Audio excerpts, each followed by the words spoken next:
Thanks for watching Four Color Commentary. I'm Mark Allen, and I'm back with another Atlas Seaboard retrospective. And this time, another single issue series, Western Action, starring Kid Cody.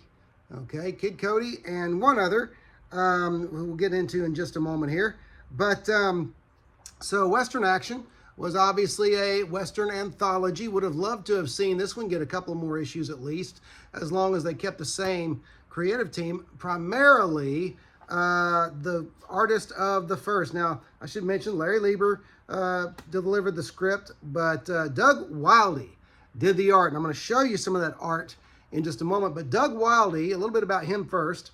Golden Age, started comics art in the Golden Age, and became known for his Western comic book stories.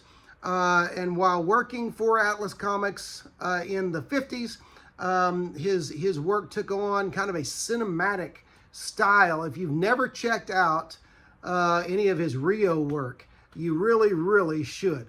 But Wildey is a bona fide artist, not just a comic book artist, but a Western artist, in the sense that he has cowboy art hanging in museums, or has had in the nation in the past.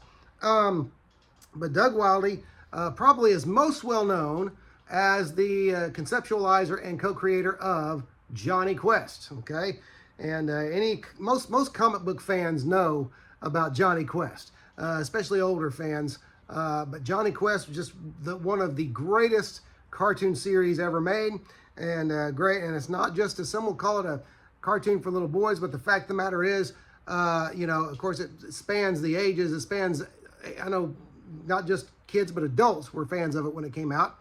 I believe it was one of the first, if not the first, cartoon that ran on primetime television. But my daughter, who is now 21, but when she was little, she liked to sit and watch it with me. And we're talking 3-4 years old and younger even. So great stuff there. But Doug Wildey is the conceptualized. He conceptualized and co-created that character, Johnny Quest. But this is Kid Cody Gunfighter, and by this time, by 75, of course, Wildey's art style was locked in, and he had this amazing cinematic, very obviously influenced by Western television shows and movies. And here's the opening page one here of Kid Cody, and there it's not so much the story, the origin story of Kid Cody. The origin story is fairly, it's fairly common, so to speak. Not to, I'm not trying to take anything away from it, but it's a derivative. But the art is what makes the story. And so if you've never checked out any of Wildey's art, do yourself a favor and check this out. Some great looking artwork there, and shadowing and shading and just depth, and just really neat, realistic style. Okay, so great stuff there. And again, Kid Cody, very, with his art, very entertaining. Now, the second story, The Comanche Kid, story by Steve Skeets, or Skates, or however that's pronounced, and pencils by Jack Abel. All right.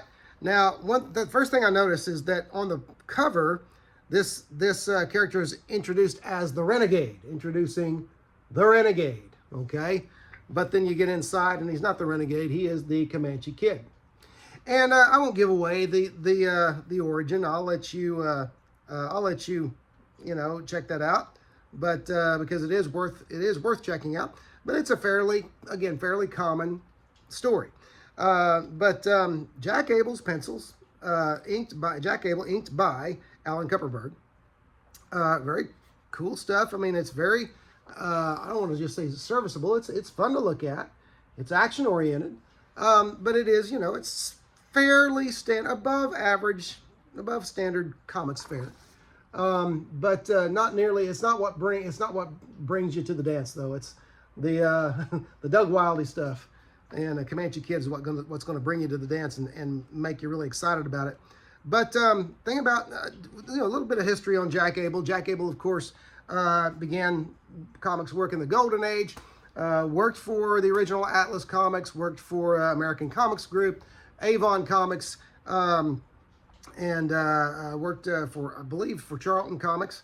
But he was most well known, and he was a pencil artist as well as an inker, but he was most well known as an inker for Marvel and DC.